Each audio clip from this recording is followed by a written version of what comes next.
சங்கர் அவர்களுக்கும், இளைஞரணியை ஒரு மரியாதைக்குரிய சின்னவர்களுடைய தத்துவத்தை அவர் என்ன நினைக்கிறாரோ அதை மக்கள் மன்றத்தில் செயல்படுத்துகிற ஒரு கொள்கை வீரனாகவும் செயல்பாட்டாகவும் விளங்குகிற சென்னை மேற்கு மண்டலத்துறை சென்னை மண்டலத்துறை பொறுப்பாளரும் மாநில இளைஞரணி துணைச்செயலாளர் அண்ணன் தூத்துக்குடி ஜோயல் அவர்களுக்கும், இந்த கூட்டத்தை தலைமையேற்று எனக்கு முன்பாக பேசி அமர்ந்திருக்கக்கூடிய சென்னை வடகிழக்கு மாவட்டத்துடைய செயலாளரும் மாதவரம் சட்டமன்ற உறுப்பினரும் பெரும் மரியாதைக்குரிய சுயமரியாதைக்காரர் அண்ணன் மாதவரம் எஸ் சுதர்சனம் அவர்களுக்கும்,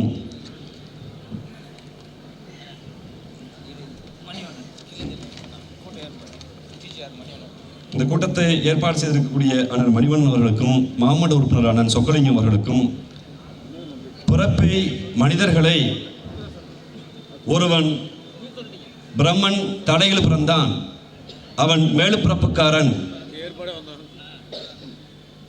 மேலே பிரம்மனின் தலையில் பிறந்த அவருக்கு மட்டுமே படிக்கிற உரிமையும் அந்த பிரம்மனை தொட்டு தொழுகிற உரிமையும் அவருக்கு மட்டுமே உண்டு.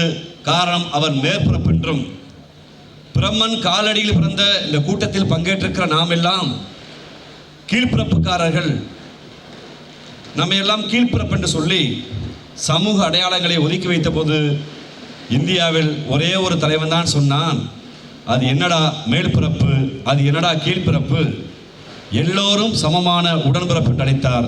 அந்த கலைஞரின் உடன்பிறப்புகளே, உங்கள் அனைவருக்கும் என்னுடைய பணிவான வணக்கம். தங்கச்சி, கொஞ்ச நேரம் நான் வந்திருந்து பார்க்குறேன், அந்த 3வது ரோலில் அந்த 4 தங்கச்சி, இந்த பக்கம் இந்த செல்ஃபோன் வச்சுருக்காங்க தம்பி, அவன் டீமில் ஒரு 5 பேர் இங்கே பாரு, இந்த ஹெட்ஃபோன் போட்டுக்க தம்பிக்க, கருப்பு சட்டை போட்டுருக்கான தம்பி, அவன் தான் அந்த டீம் லீடர் நினைக்கிறேன். இந்த பக்கம் 4 பேர், அந்த பக்கம் 4 பேர். கொஞ்ச நேரம், சரியா 1/2 மணி நேரம். பாப்பா கேட்குதா? உங்கள் நேரத்தை நான் திருடிக்க மாட்டேன், என் நேரத்தை நீங்கள் திருடிக்க வேணாம், சரிங்களா? நீங்கள் என்ன பேசுறீங்கன்னு இங்கேருந்து நான் கேட்க ஆரம்பிச்சுக்க, ஏதோ அக்கா ரகசியமாக பேசுது, தங்கச்சி ரகசியமாக பேசுது அப்படின்னு எனக்கு உங்கள் ரகசியம் வந்துடும், அப்புறம் நான் பேச முடியாது, சரியா? அம்மா சரியா? தம்பி சரியா? உட்காருங்க தம்பி, உட்காரு.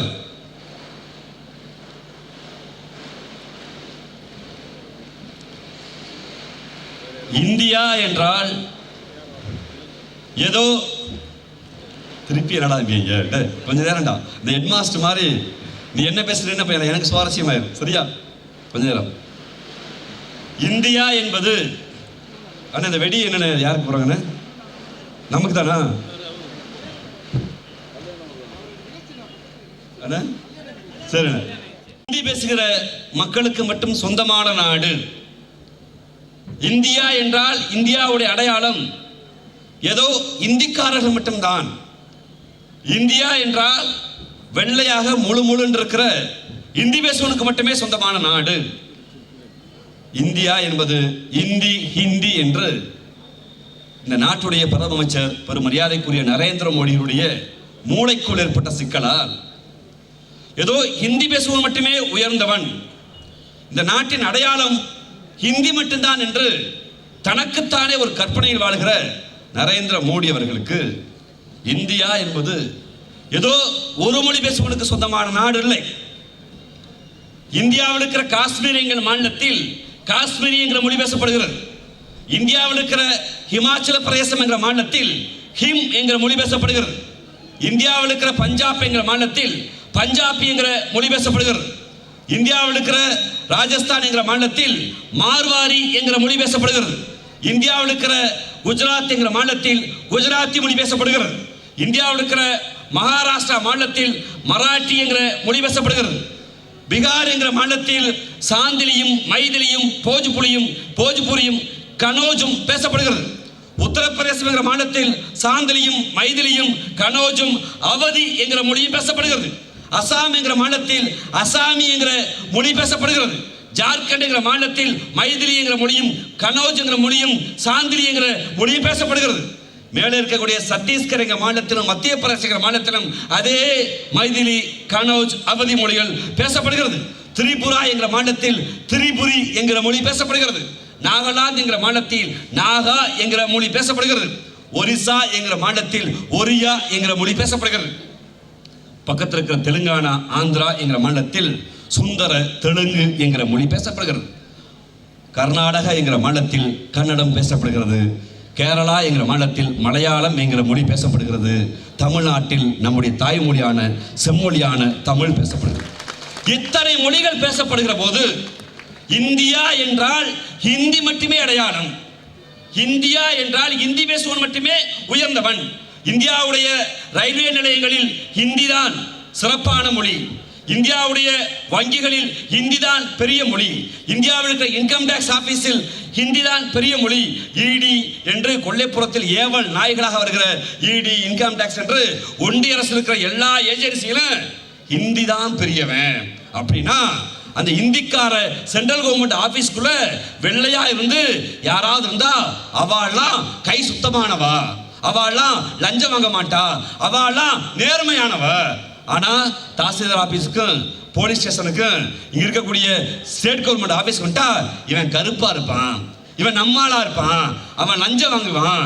மேலே இருக்கவன் உண்மையானவன், காரணம் ஹிந்தி பேசுகிறான், உயர்வானவன் லஞ்சம் வாங்க மாட்டான். கீழே இருக்கவன் தாழ்வானவன், இவன் தமிழ் பேசுகிறான், தெலுங்கு பேசுகிறான், கன்னடம் பேசுகிறான், இவனுக்கு சுத்தம் இருக்காது என்கிற மனநிலையை பல்வேறு தேசிய மக்கள் வாழ்கிற நாட்டில் ஹிந்தி மட்டுமே உயர்வானது என்று பெரும் மரியாதைக்குரிய இந்த நாட்டுடைய பிரதம அமைச்சர் நரேந்திர மோடி பேசுகிற போது நாங்கள் சொல்கிறோம், இந்தியாவின் அடையாளம் ஹிந்தி இல்லை. உன்னுடைய ஹிந்தி திணிப்பை எந்த மாநிலத்திலும் வைத்துக் கொள்ளு. உன்னுடைய ஹிந்தி என்கிற மொழிதான் பெரிய மொழி என்கிற அந்த பிரச்சாரத்தை எந்த மாநிலத்தில் வைத்துக் கொள்ளு. ஆனால் தமிழ்நாடு எப்போதும் தனித்து இயங்கி இருக்கிற மாநிலம், தனித்து இயங்கி இருக்கிறது. எங்கள் மீது இந்தியாவுடைய அரசியலமைப்பு சட்டத்தில் அலுவலக மொழியாக இந்தியை கொண்டு வந்த போது போஜ்பூரியை மைதிலியை பேசிய, போஜ்பூரியை மைதிலியை சாந்திலியை பேசிய உத்தரப்பிரதேசக்காரனும் பீகார்காரனும் ஏற்றுக்கொண்டான். அந்த உத்தரப்பிரதேசக்காரனும் தம்பி நீங்க எஞ்சி கூட போய்க்கலாம், தங்கச்சி எந்திரிங்க, போங்க, போயிடலாம், போங்க, போயிருங்க. நீங்க பக்கத்தில் சிரிச்சுக்கிட்டு நான் ஏதோ பிஸ்கட் விற்கிற மாதிரிலாம் இருக்கக்கூடாது, போறனா போய்க்கலாம். சாந்திலியை மைதிலியை பேசிய பீகார்காரனை நீ ஹிந்தி படி, இந்தியாவுடைய தேசிய மொழி ஹிந்தி என்று சொன்னதால் நீ ஹிந்தி படி என்று திரித்தார்கள்.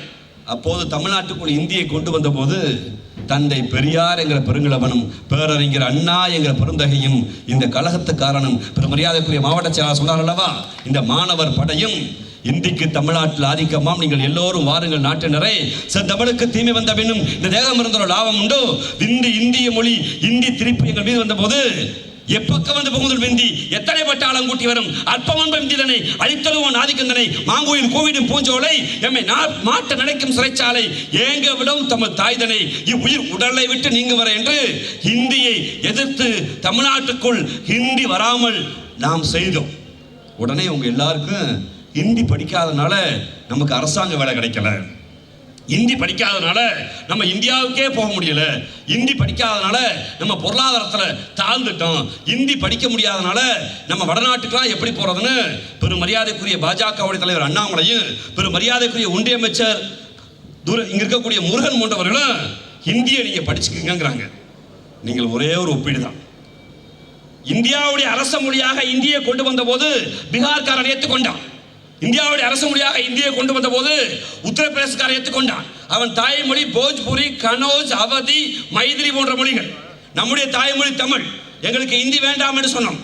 அந்த மைதிலியை போஜ்பூரியை வேண்டாம் என்று மறுத்து ஹிந்தி படித்தான் பீகார்காரன், யூபிக்காரன். நம்ம ஹிந்தி தெரியாத போடான்னு சொன்னோம். இங்க இத்தனை பேர் இருக்கோம்ல, நமக்கெல்லாம் ஆசை இருக்கும், லண்டன் போகணும், அமெரிக்கா போகணும், இங்கிலாந்து போகணும், சிங்கப்பூர் போகணும், மலேசியா போகணும், சவுதி போகலாம், ஒரு ஆசை இருக்கு இல்லையா? அதிகபட்சம் பெங்களூர் போவோம், நமக்கு ஆசை இருக்கு. இங்க இருக்க யாருக்காவது ஒருத்தர் கடலோடிகள் நிறைந்திருக்கிற திருவெற்றியூர் என்கிற ஊர், தமிழ்நாட்டுடைய பூர்வமான ஊர் இந்த ஊர், பூர்வ குடிகள் நிறைந்திருக்கிற இந்த ஊர், என்னுடைய செந்தமிழ் திளைத்து நின்று வளர்ந்த ஊர் இந்த ஊர். இந்த ஊர் இருக்கிற யாராவது ஒருத்தர் எனக்கு நல்லா ஹிந்தி படிச்சுட்டு பீகார்ல போய் வேலை பார்க்கணும் ஆசை இருக்கா? யாருக்கு ஆசை இருக்கா? நான் உத்தரப்பிரதேசம் போகணும் ஆசை இருக்கா? நமக்கு சிங்கப்பூர் ஆசை இருக்கு, மலேசியா ஆசை இருக்கு, லண்டன் ஆசை இருக்கு, அமெரிக்கா ஆசை இருக்கு. ஏன் பீகார் ஆசை, ஏன் யூபி ஆசை வரல? ஏன் வரலைன்னா என் ஊரு திருவொற்றியூருக்கு நல்லா ஹிந்தி படிச்சவன் யாரு? நடிகை மீனாவை விட, நடிகை நமிதாவை விட, நாட்டில் இறந்து போல பெரும் மரியாதைக்குரிய செல்வி ஜெயலலிதாவை விட ஆடு அண்ணாமலையை விட நல்ல ஹிந்தி படித்த ஹிந்தி பண்டித்து தான் என் ஊர் திருவொற்றியூருக்கு பானிபூரி விற்கவும் பேலுப்பூரி விற்கவும் சொற்று விற்கவும் வந்துட்டானா இல்லையா? ஹிந்தி படித்தால் நாடு முன்னேறும் என்றால் பீகாரிலிருந்தும் யூபியிலிருந்தும் என்னுடைய திருவொற்றியூருக்கும் என்னுடைய மாதாபுரத்துக்கும் என்னுடைய மணலிக்கும் என்னுடைய எண்ணூருக்கும் நான் பார்க்க மறுக்கிற கடைநிலை வேலைகளை பார்ப்பதற்கு என் இந்திய சகோதரன் ஏன் வந்துட்டான்னா உனக்கு ஹிந்தி தான் பெரிய மொழி, நீ ஹிந்தி படின்னு அவன் தாய்மொழி கனோஜ், அவன் தாய்மொழி மைதிலிய, தாய்மொழி சாந்திலிய படிக்காம 1வது 2வதுல ஹிந்தியை திணிச்சான். அவனும் நம்ம முன்னேறியலாம் நினைச்சு ஹிந்தியை படிச்சான். 1ஆம் கிளாஸ் படிச்சான், 2ஆம் கிளாஸ் படிச்சான், 3ஆம் கிளாஸ் படிச்சான். 3 வருஷம் தொடர்ச்சியா ஹிந்தியை படிக்க முடியாம ஃபெயில் ஆயிட்டான். ஃபெயில் ஆனவள அப்பா அத்தாலாம் நீ ஸ்கூலுக்கு போற, மரமண்டா இருக்க, மக்கா இருக்க, உன்னால படிக்க முடியாது, இந்தியே உனக்கு ஏறாது. நான் பார்க்கிறேன், அப்பன் பார்த்த தொழில், அப்பன் செருப்பு தைக்கிறான், நீனு செருப்பு தை.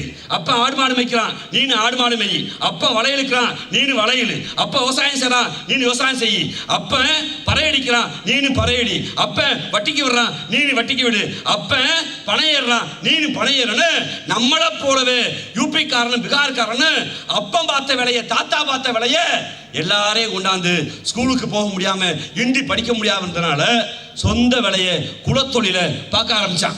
குலத்தொழில பார்த்தவன் 10 ஆண்டு வரும் 20 வருஷம் பார்த்தான். அந்த ஊர்ல சம்பளம், அங்கே விவசாயம் பண்ணா, வளையலுத்தா, அங்கே மரம் ஏறினா, அங்கே செருப்பு தைச்சா ஒரு நாளைக்கு 100 ரூபாய்.